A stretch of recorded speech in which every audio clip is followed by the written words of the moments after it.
Hello, Antares. This video is basically an Antares how-to for new players coming into the game, or for people who feel like they're having trouble progressing and feel like they're stuck. I'm here to tell you about the first few things you should do inside of Antares, what to expect, and I will also cover combat in the three most important aspects of it, as well as how to improve on them. First off, what is Antares? Antares is the Marley equivalent inside of Rome. We're a pretty ruthless empire that seeks to claim all of the land of the continent that we are on. Antares is extremely anti-stim, stim meaning acting out of character, or just being generally obnoxious. Uh, this is normally only bad inside of a permanent death event, which is the only time you can really play the game, but it also is the only time where you can wipe and lose all of your progress. Um, Even the smallest amount of stimming might lead to your death and permanent loss of that character, if not an unwave. For history, I'll try and keep it out of the video in case any Eldians are watching, but if you want to read up on the history, which you should, the notes are at the very top of the documentation channel, sorry. It will contain all that you need to know about Entree history, as well as proper etiquette within Entrees to prevent yourself from prematurely wiping to your own stupidity. Anyways, moving on to the basics. Antares doesn't have any TC, and the only kind of death ban we have is the one rule that you can't join back the PD you died in. Though some exceptions might occur, especially with voids, besides that, you must wait until the next PD to join back into the game. Currently, if you die, you have to be set back to the Antares race. Just ping a staff member in the channel if you died with your user ID. They'll set you up again. There are two regiments the players are divided into, and once you're set up for Antares, you should get assigned to one. These regiments compete in war games bi-weekly for rewards, eligibility for the warrior program, etc. You'll learn more about that later. Regiments can also go on regiment restricted missions, which will be hosted by your regiment's designated staff member. SOLs are pretty frequent and are really just a way to world build, get to know your comrades, and just have some fun role playing. Combat PDs, on the other hand, or mission boards, happen 2 to 3 times a week typically, and they're your best bet at getting talents to progress, or skills. Getting a human kill gives a lot of TP, which is basically an EXP system, where if you get enough TP, you get a skill, which is basically a talent hand from Deep Woken. Getting enough kills, which is 50, will give you the mutation Visionary, which gives you a temporary yet strong buff on shooting speed, reload speed, as well as movement speed when activated. When you first join as Antares, you will spawn in with the default Eldian pathways. Always pick Hippocratic Oath. Titan Slayer will ruin your build since we do not fight Titans. There are two pathways to choose from when you get your first bit of TP, Deadeye and Blitz. Deadeye is for people who like to play from range to get their kills, and typically has talents that will boost your effectiveness at range. Blitz, on the other hand, has talents that make you faster, harder to hit, and more durable, making it effective for close range. Deadeye is honestly better for trench warfare, while Blitz is better if you want to be at the front of the formation, sweeping trenches and pushing effectively. Attributes. Do not go Strength. It is not worth it. It barely increases your damage with guns, and it's just a bad pick.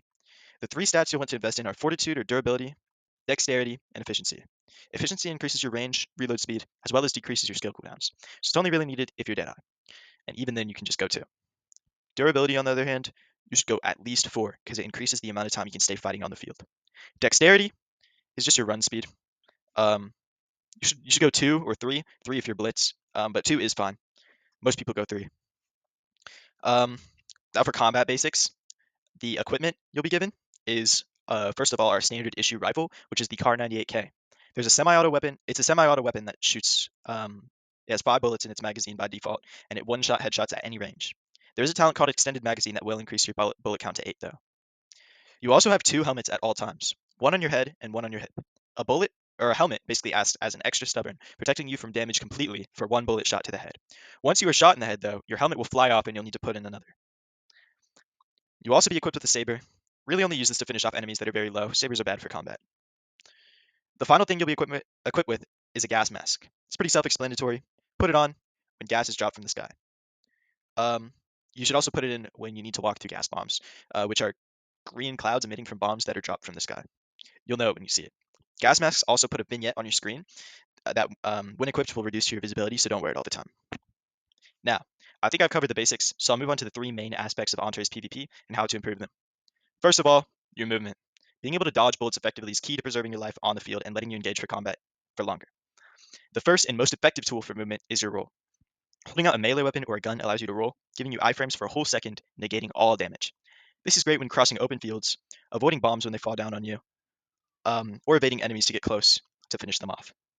The second tool for movement is crouching. This can be used during stealth missions to avoid detection, making you invisible to enemies from a distance within reason. You can also use this to get lower within trenches if you're taller, or if your helmet is peeking out over the trench. Now, for WASD movement, you always want to be jumping around when fighting in an open field, though jumps do have a cooldown of about 1.5 seconds, so you should time your jumps wisely. You also want to roll in open fields, because it'll let you dodge bullets shot at you. I'll show a clip of me demonstrating some tips for strafing and other movement. Here's a clip shown of me sprint strafing, which is when you double tap W to start sprinting and then hold S so you stop moving. Pressing A or D to strafe will allow you to sprint at directly to your left or right, which will let you face your enemy and shoot at them while still strafing at a sprinting speed. Combine this with rolling, jumping, and unpredictable movement, and you can last way longer in fights.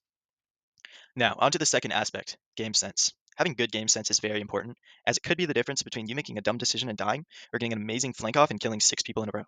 I'm not going to dive deep into every mechanism in the game, but the only thing I'd recommend you to do as a new player is listen to your command, no matter what. Never go off on your own and stay with the group. You'll live a lot longer if you just listen. To improve your game sense, you can review your own clips, as well as ask NCOs or above what you did wrong in a clip and how you can improve. There are also CTs that will be hosted to improve your coordination with the group as well as your game sense. They aren't just mindless LDS CTs, you'll hopefully learn something out of it. Hectic, our general, typically reviews clips after combat PDs he participates in and points out things that went well or what went wrong. Attend these reviews and you can improve your game sense easily as long as you pay attention. Now, on to the final section, aim. Aim is definitely the most important part of Antares combat, because without good aim, you probably won't get too many kills. If you want to improve within Antares, you'll definitely want to train your aim.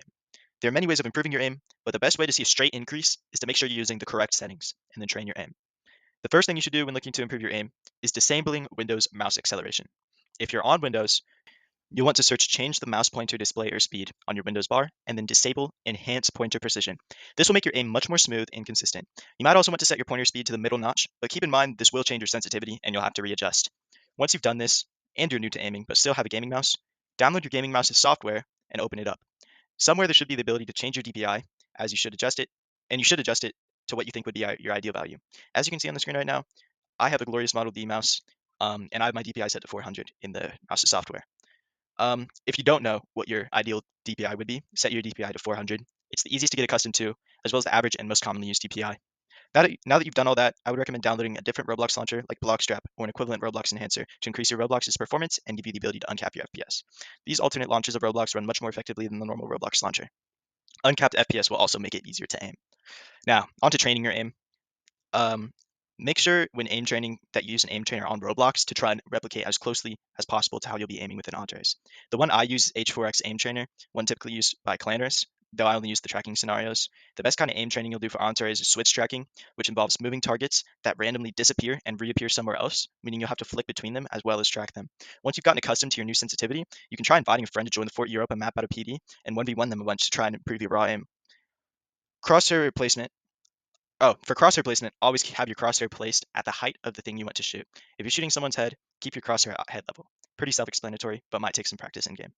There are two types of combat situations you'll get yourself into: long range and close quarters combat, abbreviated as CQC. In long range combat, you want to strafe perpendicular to your enemy's position and kind of try and aim ahead of them a bit, almost as if you're predicting where they'll go. Wait for the right opportunity to shoot, and hopefully they'll have walked into your cursor. If you're fast enough, you can also just track their head or flick onto their head and shoot. But long range combat is mostly crosshair placement, aim, and predicting their movement. CQC is mostly aim and your movement. You'll want to strafe around your target so your head is moving around their screen as fast as possible. CQC can be kind of difficult without great aim, but I do have a method that makes it easier to aim at someone's head in close quarter combat. If you shift lock and track someone's movements, it makes the person you're aiming at way slower on your screen, making it so that you can adjust way easier and have your crosshair on their head to shoot. I'll show you some clips for demonstration here. The final thing that's aim related is camera angles. I'm not actually too knowledgeable on this, but I do know some of the basics. Since all of our guns are held on the right side of our characters, you can abuse this by jiggle peeking, which means peeking out of cover for only a small amount of time and then going back behind cover. You can jiggle peek with the right side of your screen, shooting people with your head barely peeking out. You can also see people around corners without you being around the corner yourself using your camera. Another way to use camera angles is firing down on trenches. If you manage to get on top of an enemy trench and there are people inside of the trench, you can look straight down and basically play cookie clicker with their helmets. Especially if you're sprinting with them, it's like you're shooting at stationary targets. Now, I'll show you some clips of all of these combat skills combined, hopefully.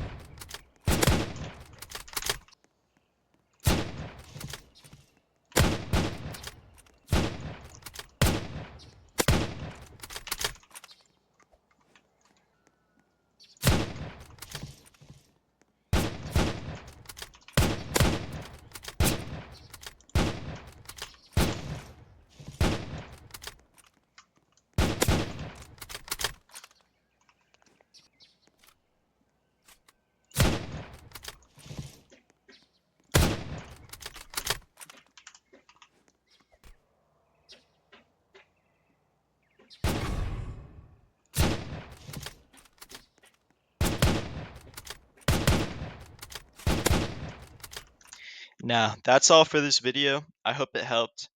I'll link the talent Trello in the description for anyone who wants to look deeper into what pathway they'd like to go. And if you have any questions unanswered by this video, please shoot me a DM. I might be able to answer them. My user is Judah E. I will display it on screen. Hope this video has helped you, and have a great time with the Antares.